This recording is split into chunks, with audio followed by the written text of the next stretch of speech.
everybody. My name is Maeve and this here is Penny, and I am an Education and Community Officer for Dogs Trust Ireland.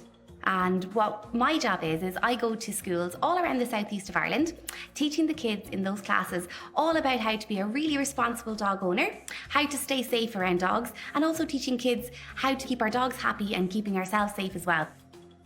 Penny is my dog. She is a golden retriever, and Penny works for Dogs Trust too because Penny is an education dog. And Penny comes along to schools with me and comes into the classrooms and helps to teach all of the kids in that class all about responsible dog ownership as well. I have loved dogs all of my life. So for every birthday, for every Christmas, I would always get presents related to dogs. And the book that I've brought along with me today is a book that I got from one of my pals for a birthday present. And it's just a book with lots of different breeds of dogs in it. So what I used to do was, I was so cool. I basically put a little note for myself saying, dogs I have seen in real life.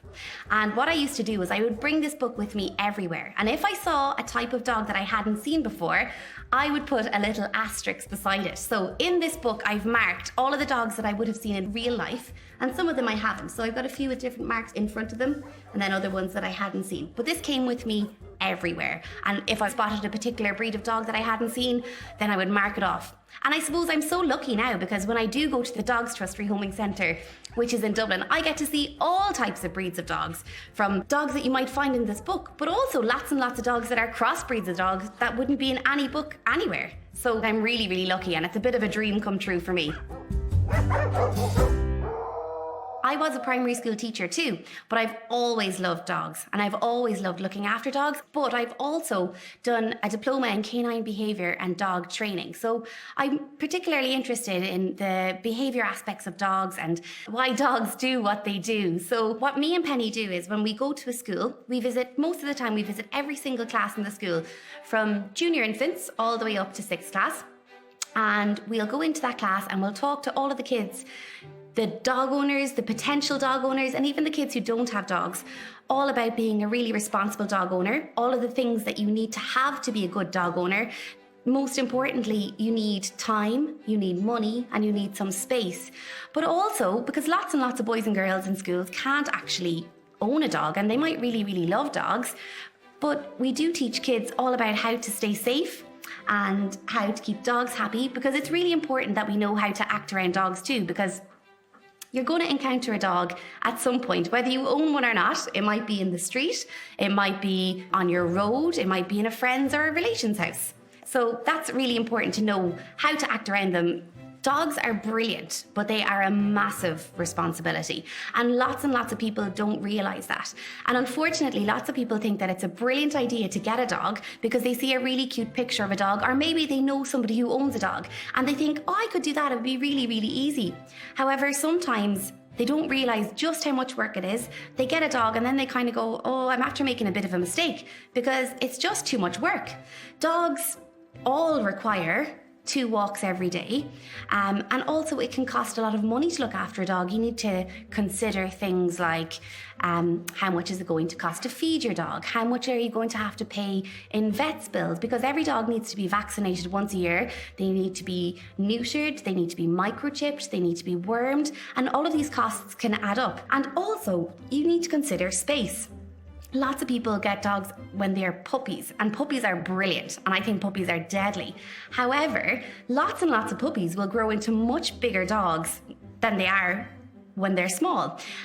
For example, when I had Penny first, and I have her since she was a puppy, I could nearly put her into my 2 hands like this, and I don't really think I'd manage to put her in my 2 hands like that now.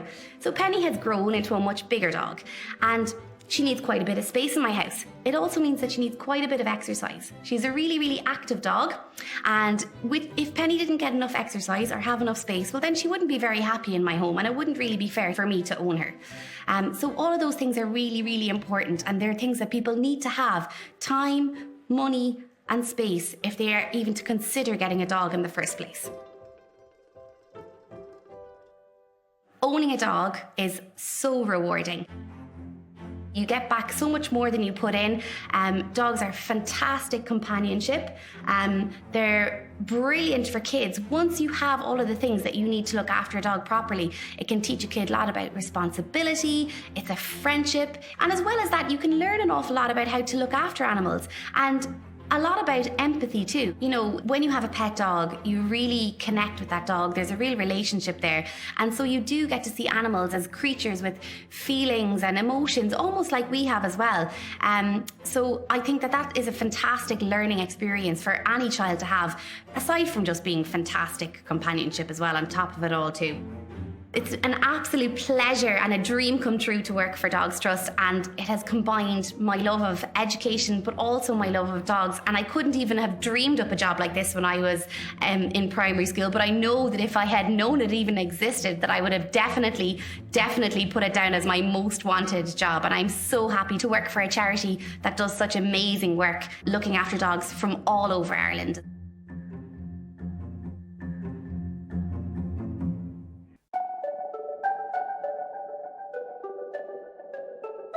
Hello and welcome to Dublin Zoo. I'm Kelly from the Discovery and Learning team, and today we are looking and learning all about our red pandas in the background.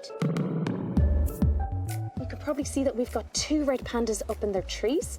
The one that's a little bit higher up and having a bit of a rest at the moment is Jasmina. She's our female red panda. And just below her, having a lovely breakfast at the moment, is Jinpa. Now, both of these have the name panda in their name, but they're not related to the giant black and white pandas that you might be thinking of from China. They're much smaller and they're a red rusty colour instead. So why have both of them got the name panda? Well, both of them are bamboo eaters, and you can see that Jinpa is having a lovely tasty meal of bamboo at the moment. They'll eat bamboo as their favourite food. They eat about 9 times out of 10, and then the rest of the time they might eat some grass or fruit, eggs or small insects, but they love bamboo, just like giant pandas love bamboo. You probably can see that they have lots of features for the cold climate that we live in Ireland, and in the wild they live in cold climates too, like the Himalayas and China. They have lovely thick fur that acts like a big warm blanket to keep them warm. They've got small ears so they don't lose as much heat. They've got really big paws that are covered in fur to keep them warm, but also to help them walk in the snow.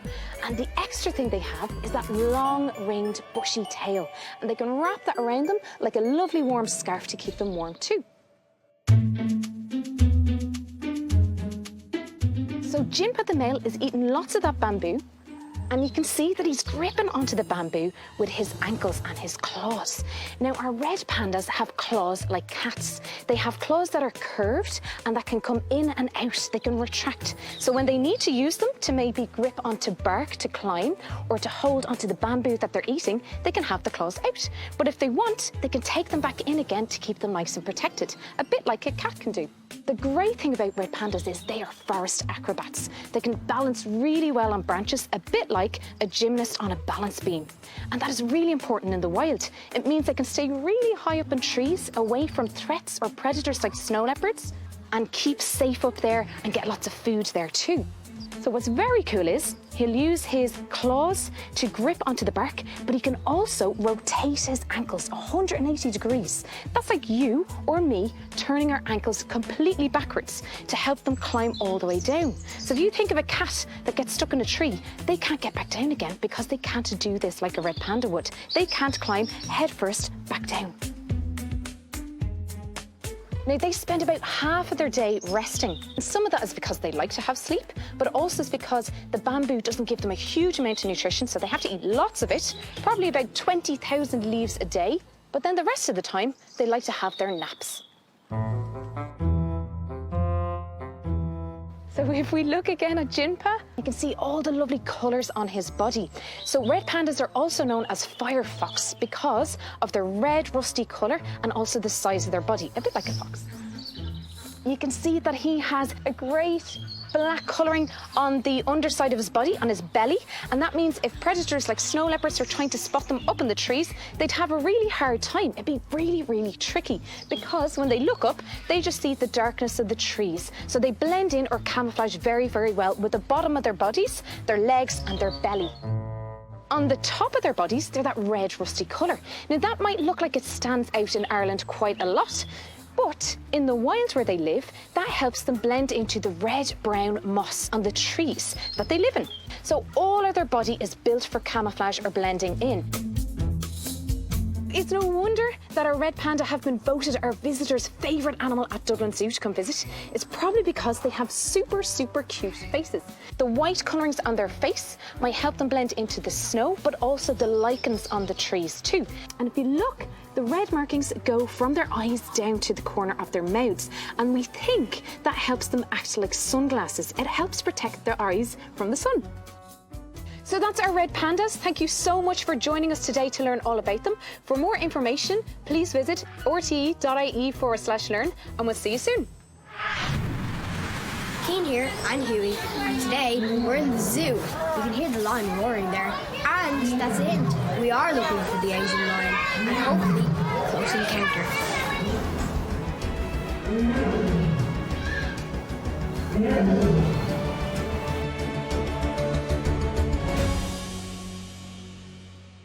Hello and welcome to Dublin Zoo.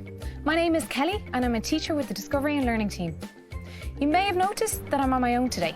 And if this was a usual day, on a sunny day like this, our zoo would be packed full of visitors coming to explore and see all our wonderful animals.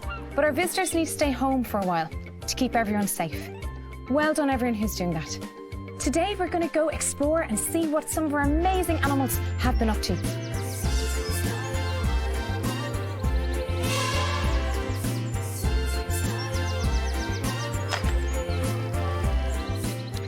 Today we're visiting one of our closest relatives. We're visiting a really large ape, just like humans, but this is a Western lowland gorilla, Bangui. He is our male, and we can tell he's a male because he's much physically bigger than we would see the females being. So Bangui is a Western lowland gorilla. He's a type of primate, a special type of primate called an ape.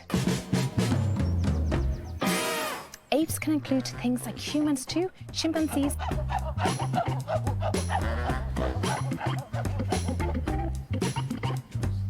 orangutans,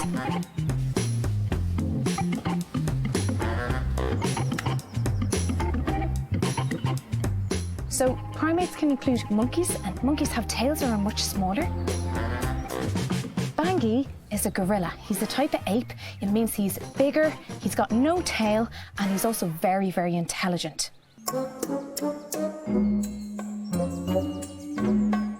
So we have another type or species of animal that shares this habitat with our gorilla.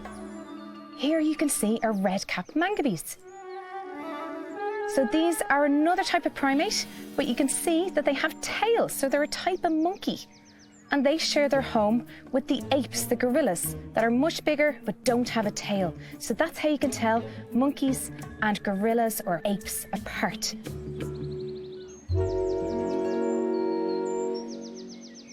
So we can see that Bangui is really enjoying the sunshine today. He's very curious about what we're doing just now because we are going to give some food to him very, very soon. So a healthy diet is very important for us, but also for all our animals here at Dublin Zoo. We're going to find out what Bangui loves to eat and how our keepers keep him really, really healthy.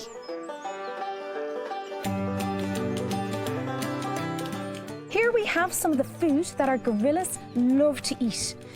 Can you tell which types of food we have? So we have some peppers, some beetroot, carrots, tomato, leek, lettuce, some chicory, some celeriac, some turnips. We also have a box up the top here, and this is full of plenty of nutrients and minerals that they also need to keep nice and healthy. So a lot of people think that our gorillas and other primates might eat a lot of bananas, but that's not true. Bananas have a lot of sugar in them, so it's okay to give them as a treat, a bit like we might have a treat as a dessert, but if they were to eat it every day, they wouldn't be very, very healthy. So they need a variety of lovely, colourful vegetables, just like what we see here. So the food that we have here is very important for our gorillas to eat. But what's also important is that the keepers place it in a way that stimulates their natural behaviour, that encourages them to get out looking or foraging for their food. So they scatter it or they put it in lots of different places within their habitat. And that means the gorillas have to get up, get active and use all their senses to try and find that food in their habitat. That's very similar to what they do in the wild. They spend most of their day foraging or looking for food. So we replicate or mimic what's done in the wild so they have those natural behaviours at the zoo too. So some of the favourite foods that Bangui likes to eat are carrots and chicory. They help to make him nice and strong and healthy. So I hope all of you are also eating a variety of vegetables at home too to keep you nice and strong and healthy, like Bangui and the rest of our gorillas.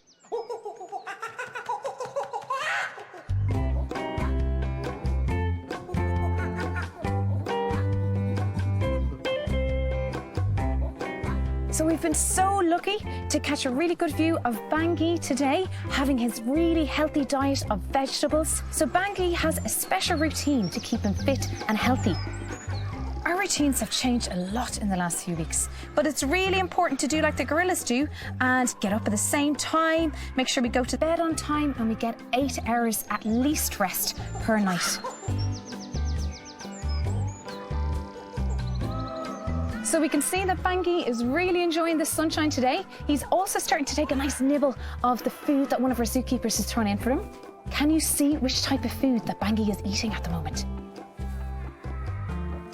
So well done if you guessed a carrot. So he's got a bright, lovely, tasty carrot that he's nibbling away on. And if you want to do an extra activity at home, why not help the adults to think up and make a tasty meal at home? Make sure it's really, really healthy. So it's going to include lots of colourful vegetables. The more colourful, the better. Like we saw Bangui eating. That will help keep everyone strong and healthy. So thank you all so much for joining us to see our amazing animals all of this week. We hope you had lots of fun. We're going to leave you with some of our amazing animals enjoying the sunshine. I like to move it, move it. I like to move it. I like to move it, move it. I like to move it, move it. I like to move it, move it. You like to move it. I like to move it, move it. I like to move it, move it. I like to move it, move it. You like to move it. I like to move it, move it. I like to move it, move it. I like to move it, move it. You like to. From all our staff and our animals, we'll see you very soon.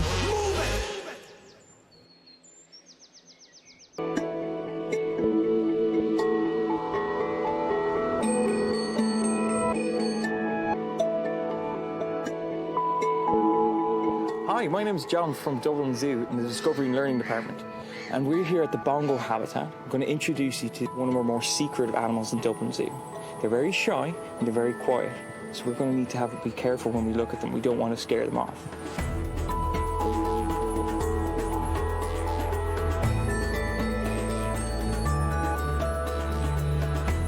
These are one of the more endangered animals that we have here in Dublin Zoo. There's only 150 of them left in the wild. They're from mountainous rainforest areas in Kenya in the continent of Africa. Now Bongo, like the ones behind me, they're browsers. That means that they eat leaves. They've even been observed eating trees that have been struck by lightning. That sounds like the most hardcore multivenom I've ever heard of.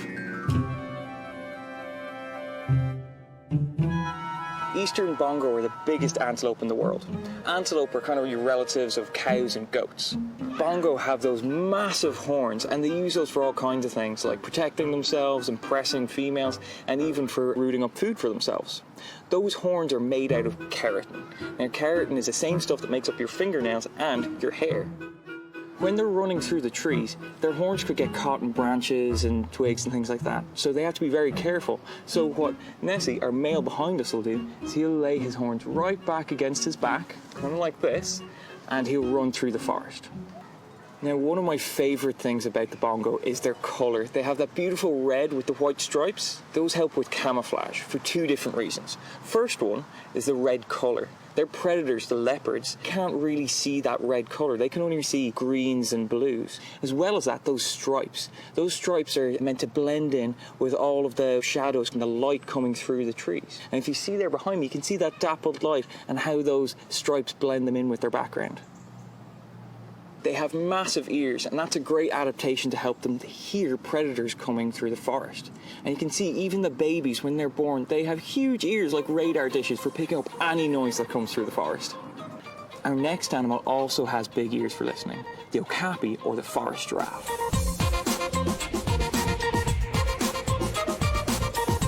Here we are at the okapi habitat. Behind me here is our youngest okapi, Delia. And you can tell her apart from her mother because she has a lovely mane going down the back of her neck that she'll lose as she gets older.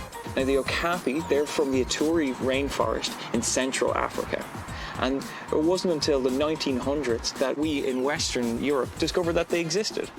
Back then we thought that the natives were making them up like a unicorn. And later on we discovered some extra little materials from them and we thought maybe it's a new type of zebra. Much later on we found the skeletal remains, and from the skeleton we were able to discover that they were actually a relative of the giraffe.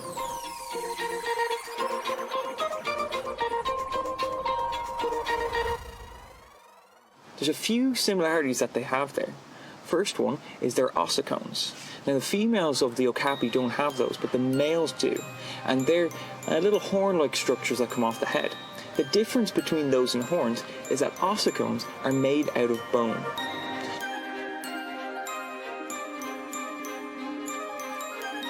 When our little female, Delia, was first born, she would have been born with little bits of cartilage for ossicones, just like what her ears are made out of.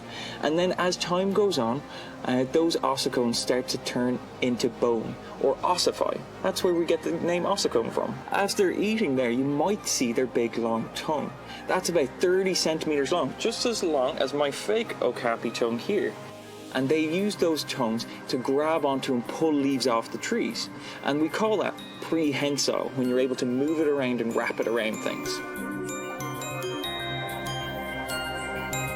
Now, just like the eastern bongo we saw before, the okapi are experts at camouflage. They have stripes just like the bongo for the same reason, but they also have that lovely dark body. And if you look at their head, it's quite pale as well. And that's to bring in even more types of camouflage. Now, what they do is they break up their outline, their silhouette, by having different types of camouflage in different places. So that black body, that's to help them blend in with the shadows coming over the trees, and that light head is to blend in with any dappled sunlight being able to come through. So they have those stripes, like a zebra's, like a bongo, they have that dark body, and they have that pale head, and they combine them all together to become a master of camouflage. Thanks for joining us here in the rainforest, where we met our okapi and the eastern bongo. If you want to learn more, you can go to rte.ie/learn.